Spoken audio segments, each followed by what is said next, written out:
बिस्मिल्लाहिर्रहमानिर्रहीम। ये मुख्तलिफ दोस्तों ने मुझसे क्वेश्चन किया है कि बच्चा जब पैदा होता है तो आगे सर्दियाँ आ रही हैं, उस हवाले से कौन कौन सी बीमारियाँ हैं जो बच्चे के लिए जानलेवा साबित हो सकती हैं। तो इसमें जो मेजर किलर है बच्चों में जो ही वो पैदा होंगे, हैपोथर्मिया। हैपोथर्मिया ये होता है कि बच्चे का जो बॉडी का टेम्परेचर होता है वो 38 डिग्री सेंटीग्रेड से नीचे आ जाए। अगर वो 35 तक आता है, 34 तक आ जाता है, तो फिर वो बच्चा सीवियर हैपोथर्मिया में जाएगा। उसका रिज़ल्ट क्या होगा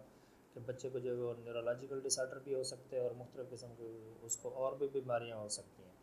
तो इसके लिए एहतियात यही है कि सबसे पहले जो ही बच्चा पैदा हो आप उसकी अच्छे से सफाई करके, वो जो सारा मैंने प्रोटोकॉल बताया है पहले उसका,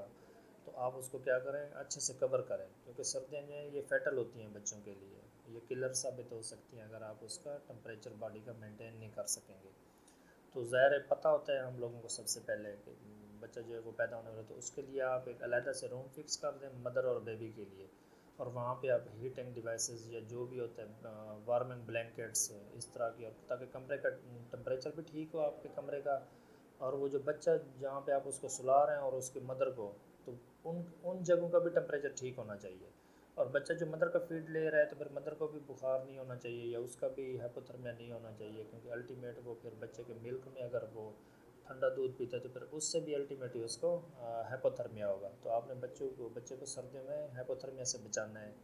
ये इस चीज़ से। अब दूसरे नंबर पे क्या है, दूसरे नंबर पे सर्दियों में जो मेजर किलर होता है वो है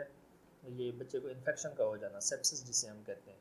तो सेप्सिस को आपने किस तरह अवॉइड करना है, घर में सबसे ज़्यादा जैसे ये दाई होती हैं तो वो किसी भी किस्म का क्लिप लगा देती हैं, वो जो बच्चे का नाड़ा होता है या अम्ब्लाइकस जिसे हम कहते हैं। तो आपने क्या करना है, ज़ाहिर है एक एक्सपेक्टेड डेट ऑफ डिलीवरी पता होती है हर फीमेल को, तो आप उससे एक हफ़्ता पहले जो है आप वो एक अम्ब्लाइकल कार्ड का क्लैंप ले लें, वो बिल्कुल स्टेरलाइज होता है, 20 से 25 रुपए का आता है। तो आप दही जो भी हो या जो भी LHB या WMO जो डिलीवरी हैंडल कर रही हो, तो आपने क्या करना है, वही स्टेरलाइज्ड अम्ब्लाइकल कार्ड का क्लैंप लगाना है, क्योंकि सबसे ज़्यादा उसी तरीके से जरासीम बच्चे में मुंतकिल हो सकते हैं कि जब आप उसका किसी अनहाइजेनिक सीज़र कैंची से आप उसका वो अम्ब्लाइकस काटेंगे जो नाड़ा है, तो अगर वो आप काटेंगे उसकी तो उससे जरासीम ट्रांसमिट हो सकते हैं। फिर जो कंडक्ट कर रहा है बंदा डिलीवरी, वो चाहे कोई भी है, अगर उसके हाथों को प्रॉपर ग्लव्स नहीं होंगे तो फिर वहाँ से भी ये ट्रांसमिट हो सकते हैं, तो बच्चा सेप्सिस में चला जाएगा। अब तीसरे नंबर पे क्या है कि बच्चा जो ही पैदा होता है हम उसको फ़ौरी तौर पे दूध नहीं देते, उसको आपने फ़ौरी तौर पे आधे घंटे के अंदर दूध देना होता है, क्योंकि उससे बच्चे की इम्यूनिटी बेहतर होती है। लेकिन यहाँ पे फिर एक कॉमन मिस्टेक होती है कि हम उसका ख्याल नहीं करते, वो जो जिस फीडर में हम दे रहे हैं तो उसको अच्छे तरीके से पानी बॉयल करें। और बच्चा सबसे ज़्यादा वल्नरेबल उसी वक्त होता है, उसी वक्त कमज़ोर होता है जब वो फर्स्ट फीड लेगा। जब उसका वो मैदा और उसकी इंटेस्टाइन चलना शुरू हो जाएगी तो फिर इतना ज़्यादा परेशानी नहीं होती।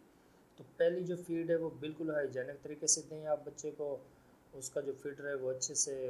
गर्म पानी में आप उसको बॉयल करें और उसके बाद आप उसकी जो भी फीड है आप उसको वो दें। तो ये तीन मेन चीज़ें, इन चीज़ों को आपने एड्रेस, बाकी भी बहुत सारे अवामिल हैं तो उनको भी ठीक करना होता है, लेकिन ये तीन मेजर ये जो फैक्टर्स हैं कि आपने हाइपोथर्मिया को ठीक रखना है, आपने बच्चे का इन्फेक्शन कंट्रोल रखना है, और आपने बच्चे को फौरी तौर पर फीड कराना है आधे घंटे के अंदर, ताकि उसकी इम्यूनिटी बेहतर हो।